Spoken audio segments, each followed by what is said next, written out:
नमस्कार, स्वागत है आपका। मेरा नाम है विपिन बेबाक। मेरे साथ मेरे सहयोगी सादाब रिजवी।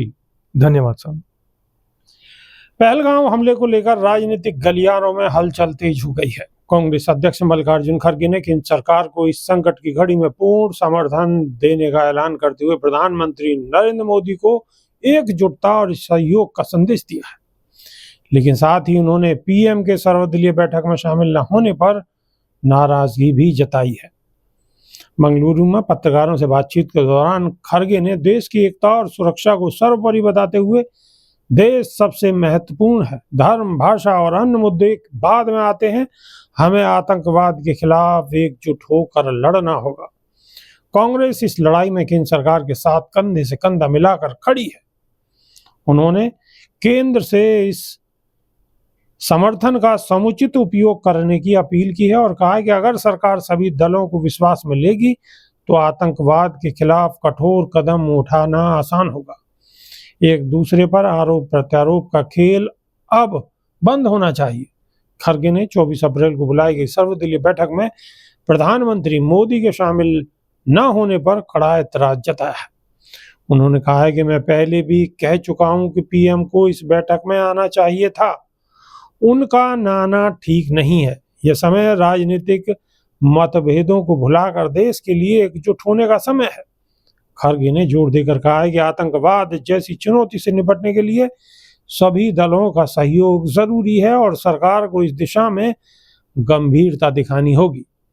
कांग्रेस अध्यक्ष ने यह भी स्पष्ट किया है कि सर्वदलीय बैठक में हुई चर्चा को देश हित में सार्वजनिक नहीं किया जा सकता। उन्होंने कुछ नेताओं द्वारा चर्चा के अलग अलग अर्थ निकालने की कोशिशों पर नाराजगी जताते हुए कहा कि यह समय गलत व्याख्याएं करने का नहीं है। हमने बैठक में जो कहा वह देश के हित में था। खड़गे ने कहा कि मैं रहूं न रहूं, देश रहेगा। यह बात पीएम मोदी और गृह मंत्री अमित शाह पर भी लागू होती है। खड़गे ने और कांग्रेस पार्टी ने एक मैसेज दिया है देश के लिए कि वो पाकिस्तान के मुद्दे पर सरकार के साथ कंधे से कंधा मिलाकर मजबूती के साथ खड़े हैं। देखिए, जिस तरीके से विपक्ष की एकता नजर आ रही है और विपक्ष के सुर नजर आ रहे हैं कि वो बिल्कुल सरकार के साथ खड़े हैं, भले से ही उनका राजनीतिक मतभेद हो लेकिन मनभेद नहीं है। और देश के मामले में, जहां देश में आतंकवाद के मामले में कोई मनभेद नहीं है, बिल्कुल ना कोई मनभेद है ना कोई मतभेद है, तो देश के मामले में सब एक साथ एकजुट होकर जैसे खड़े हैं, सरकार का साथ दे रहे हैं, तो सरकार को तो और ज्यादा गर्वान्वित महसूस करते हुए मुंह तोड़ जवाब देना चाहिए था। लेकिन मुंह तोड़ जवाब देने की जगह तो छोड़िए, जो सर्वदलीय बैठक हुई है उससे भी नदारद है प्रधानमंत्री। आप देखिए, पहले इतिहास के अंदर पहली ऐसी घटना है कि देश के अंदर इतना बड़ा आतंकी हमला हुआ हो और देश के प्रधानमंत्री घायलों का हालचाल जानने के लिए तक भी नहीं पहुंचे हों। बिहार जाने के लिए उनके पास पूरा समय था। बहुत सारे लोग कह देते हैं ना, उनके जो अंधभक्त हैं वो ये बोल देते हैं कि भैया प्रधानमंत्री तो 18-18 घंटे काम करते हैं, 20-20 घंटे काम करते हैं, उनके पास समय नहीं रहता। तो समय उनके पास बिहार की चुनावी रैली को संबोधित करने का तो था और बिहार के अंदर शिलान्यास योजनाओं का करने का तो समय था। लेकिन ये जो पहलगाम में हमला हुआ, इसके अंदर जो शहीद हुए, शहीदों के परिजनों से मिलने का समय नहीं था। जो लोग घायल हैं, घायलों से अस्पताल में जाकर उनका हालचाल पूछने का समय नहीं था। और तो छोड़ दीजिए, एक ट्वीट, एक बयान, एक कोई ऐसी वीडियो आप दिखा दीजिए जो शहीदों के पक्ष में प्रधानमंत्री की अभी तक आई हो। इससे बड़ा शर्मनाक मामला क्या हो सकता है? अखिलेश यादव ने एक मांग की है कि जो इस घटना में जो लोग शहीद हुए हैं उनको कम से कम 10-10 करोड़ रुपए दी जाए और उनके परिवार के एक मुखिया को सरकारी नौकरी दी जाए। लेकिन सरकार इस पर चुप्पी साधे हुए, कोई सरकार का बयान नहीं है। अभी तक इस मसले पे सरकार की तरफ से कोई प्रतिक्रिया नहीं आई है, जबकि अखिलेश यादव बार बार ये मांग उठा रहे हैं। देखिए, बड़ा दुर्भाग्य है हमारे देश का कि यहाँ पर मृतकों की भी जाति देखी जाती है, मृतकों का भी धर्म देखा जाता है। जो लोग शहीद हुए हैं, शहीदों का भी धर्म देखा जा रहा है, उनकी जातियां देखी जा रही है। अभी उत्तर प्रदेश का मामला है, 2018 में जब सरकार बनी थी, एक पुलिस के द्वारा ही एनकाउंटर गलत हो चुका था। उस गलत एनकाउंटर की एवज में जो एक लड़का था तिवारी, उस विवेक तिवारी नाम के लड़के के परिजन को सरकारी नौकरी भी दी गई, ए ग्रेड की, और करोड़ों रुपया उसको मुआवजे में दिया गया।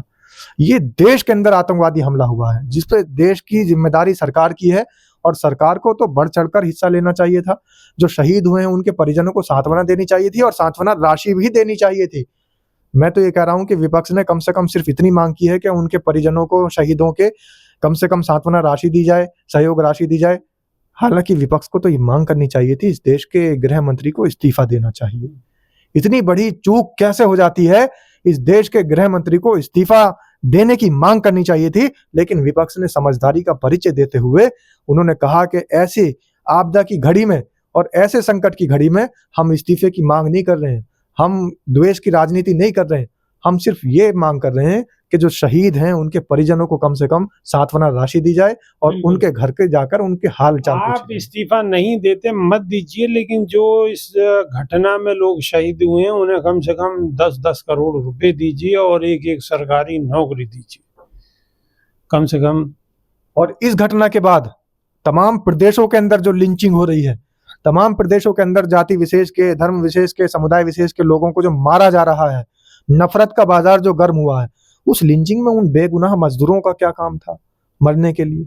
वो जो बेगुनाह मजदूर अपना कारोबार करने के लिए, अपनी रोजी रोटी, अपनी जीविका चलाने के लिए साइकिलों पर पैदल कुछ कुछ बेचने के लिए निकले थे, उनकी लिंचिंग हो गई, उनकी हत्याएं हो गई और इस देश का कानून उन्हें बचा नहीं पा रहा है, इन प्रदेश सरकारों के कानून और पुलिस प्रशासन उनको बचा नहीं पा रहा है, तो उनको भी मुआवजा देना चाहिए, उनका भी संज्ञान लेना चाहिए। और मैं तो ऐसे नौजवान संज्ञान भी लेना चाहिए। साथ में जिस तरीके से घटनाएं लगातार बढ़ रही हैं, सरकार को तुरंत उस पर रोक लगानी चाहिए, शासन प्रशासन को सख्त कार्रवाई करनी चाहिए, वरना ये नफरत का जो जहर है ये फैलता ही जाएगा और ये किस किस को निगल लेगा पता नहीं चलेगा। बेबाक जी, एक लाइन याद आ जाती है, आपकी वीडियो लंबी हो रही है लेकिन एक बात याद आ जाती है उन लोगों के लिए जो नौजवान आजकल वीडियो बना रहे हैं और लोगों को मार रहे हैं कि अभी तो 26 है, 26 का बदला 2600 से लेंगे। तो उनके लिए मैं यही कहना चाहूंगा कि मजलूमों पर तलवार उठाने की तो जिद छोड़ दे, खून नाहक बहाने की तो जिद छोड़ दे। मजलूमों पर तलवार उठाने की तो जिद छोड़ दे, खून नाहक बहाने की तो जिद छोड़ दे, और ये आग अपना पराया नहीं देखती, घर किसी और का जलाने की तो जिद छोड़ दे। और ये आग अपना पराया नहीं देखती, घर किसी और का जलाने की तो जिद छोड़ दे। और आज पड़ोसी बहुत खुश हैं भाई मेरे, आज पड़ोसी बहुत खुश हैं भाई मेरे। पड़ोसी कौन से? जो दूसरे देश के लोग। आज पड़ोसी बहुत खुश हैं भाई मेरे, घर में दीवार उठाने की तू जिद छोड़ दे। घर में दीवार उठाने की तू जिद छोड़ दे। वाह, बहुत खूब।